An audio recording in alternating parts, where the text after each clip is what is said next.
এরা নানা সংগঠনের মধ্যে ছড়ায়, তারা গুপ্ত সুপ্ত অবস্থায় ছিল। কেউ ছাত্রলীগের মধ্যে, কেউ যুবলীগের মধ্যে, কেউ আওয়ামী লীগের মধ্যে ছিল। জামাত এই কৌশল করে টিকে ছিল। এখন তারা একজোট হয়েছে, একজোট হয়ে তারা নির্বাচনে জয়ী হতে চায়।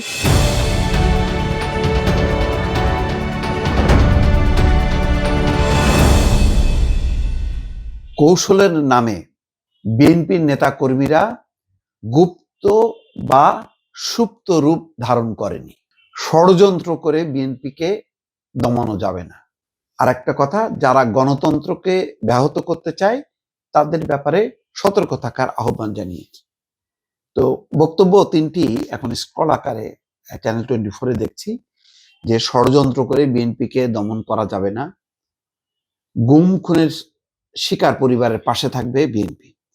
আজকে চিন্মৈত্রী সম্মেলন কক্ষে যারা গুম খুনের শিকার হয়েছে সেই পরিবারকে নিয়ে একটা অনুষ্ঠান, এটা খুবই সঙ্গত ছিল, এটা দরকার ছিল তারেক রহমানের উপস্থিতিতে। কারণ যেহেতু তিনি এখন বিএনপির প্রধান, এই বিএনপি করতে যে দলের অসংখ্য নেতা কর্মী গুম খুনের শিকার হয়েছে বিগত 15 বছরে। দেখেন, আমি খেয়াল করছি যে আজকেও কিন্তু তার এই বক্তব্যের মধ্যে কোনো প্রতিহিংসার কোনো বক্তব্য নেই, যে পাল্টা শোধ নেওয়া হবে সেই কথা কিন্তু তিনি বলছেন না। তিনি যেটা বলছেন যে ওই যে গুম খুনের শিকার এদের পাশে থাকবে। পাশে মানে থাকবে কি, প্রচলিত আইন অনুযায়ী যেভাবে নিয়ম মাফিক বিচার হওয়ার দরকার সেভাবে হবে। কিন্তু কেউ আইন হাতে তুলে নিয়ে যে মব তৈরি করবে, সেই মবক্রেসির কথা কিন্তু বলছে না। বলছে না যে জ্বালায় দাও পোড়ায় দাও, যেহেতু গুমের শিকার হয়েছে আওয়ামী লীগের নেতা কর্মীদের হাতে বা পুলিশের হাতে, সুতরাং ধ্বংস করো আস্তানা, এই সমস্ত কিন্তু নাই। তিনি অত্যন্ত চমৎকার ভাবে বলছে কৌশলের নামে গুপ্ত সুপ্ত। এটার অর্থ কি জানেন? এই যে হঠাৎ করে যারা গত 10 বছরে কৌশল করে আওয়ামী লীগের বিভিন্ন ফ্রন্টে বা সরকারের বিভিন্ন ফ্রন্টে লুকায় ছিল, এখন তারা মাথা তুলছে।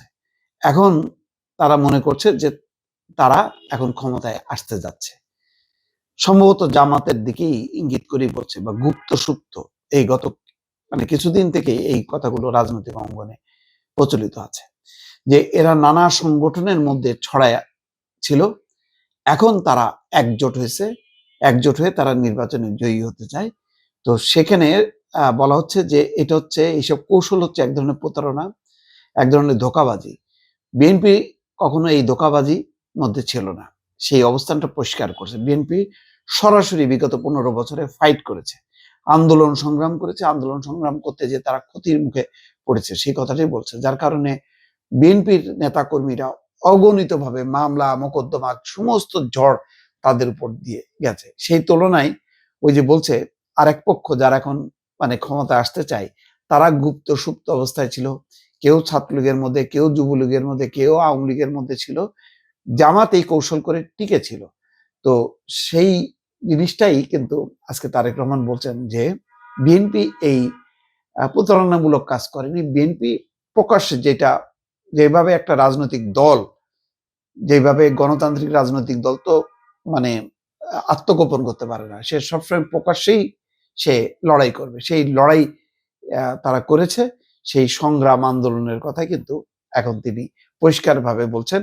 কিন্তু খেয়াল করেন, এখানে তিনি জামাতের নামও বলেননি, বা এই যে গুম খুনের শিকার পরিবারের পাশে থাকবে এই যে কথা বলছেন, যে তারা কাদের দ্বারা এই শিকার হলো গুম খুনের, তো যাদের হাতে, তাদের নামটাও কিন্তু সেই আওয়ামী লীগ আমলের নাম বা আওয়ামী লীগের কোনো নেতা নেত্রী দলের কারোর নামই কিন্তু বলছে না। এটাই হচ্ছে রাজনৈতিক একটা সৌন্দর্য। দুর্ভাগ্যজনকভাবে বাংলাদেশের অন্য কেউ বা অধিকাংশ ক্ষেত্রে দেখা যাচ্ছে অন্যরা এর বিপরীত স্রোতে হাঁটছে, যে একটা পরিবর্তনের মধ্য দিয়ে যে একটা ভালো কালচার গড়ে তুলে একটা সামনে এগোনোর যে প্রত্যয়, সেই প্রত্যয় না দেখে মাঝে মধ্যেই একটা জিজ্ঞাসামূলক প্রতিহিংসামূলক বক্তব্য বা পরিস্থিতির একটা উদ্ভব ঘটানো হচ্ছে, যার ফলে গণতন্ত্রের যে যাত্রাপথ, সেই যাত্রাপথটা নানাভাবে বাধাবিঘ্ন হচ্ছে। আজকে তারেক রহমান সেই কথাই বলছেন যে নির্বাচন হইতে হবে, গণতন্ত্রের মধ্য দিয়ে সেই পরিবর্তনটা করতে হবে। এখানে কোনো লুকোচুরির কোনো বিষয় নেই, একদম পরিষ্কার স্বচ্ছ অবস্থায় বিএনপি ছিল, সেই স্বচ্ছ অবস্থান দিয়েই তারা আগামীতে সরকারে যেতে চায়। দর্শক।